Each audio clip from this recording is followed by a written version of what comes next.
And does anything happen between the sessions? Yes, oftentimes I ask people to, depending on what came up, I very frequently give people homework. Oftentimes early in the process, maybe after the first session, but not always, I encourage people to take the VIA survey or another strength survey of their choice. I think mostly the VIA because it's the one I know best and because it's free. So I think there are other very good inventors that I'm curious about, like strengths too, but and most people prefer to take one that's available for free, and it's in Spanish also. It's also okay. It's also in Spanish, though a lot of my clients are bilingual.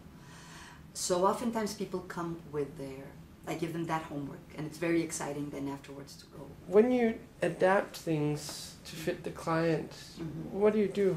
Like, do you have any principles you follow, or any ideas about it, or?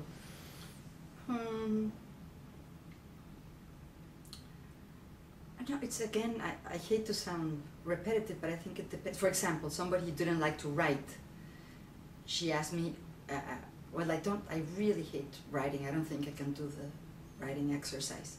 And I remembered Pennebaker's studies that showed that talking into a recorder was equally effective as writing in terms of people dealing with trauma.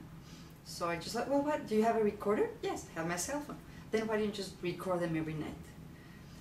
That hasn't been tested. I don't know if it would be considered a positive psychology intervention. I didn't just invent it. I did remember some research that has shown that talking into a recorder is equally effective for something else. So we did it, and she thought it was helpful. Right. So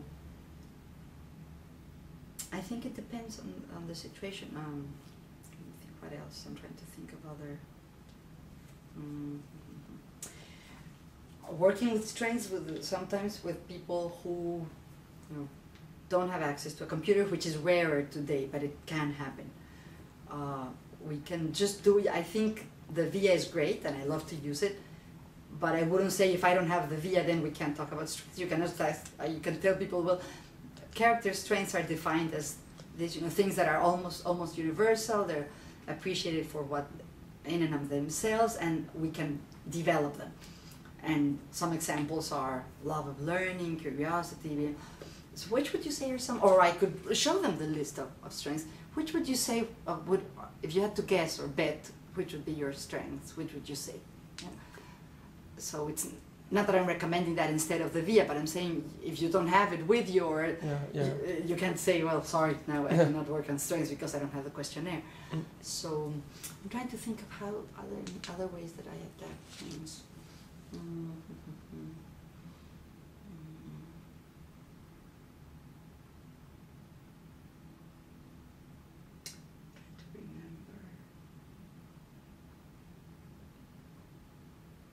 Somebody changed the gratitude visit, and this was her idea.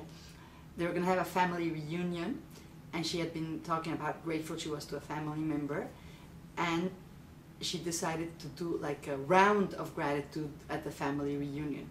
And she did it, and then told me afterwards.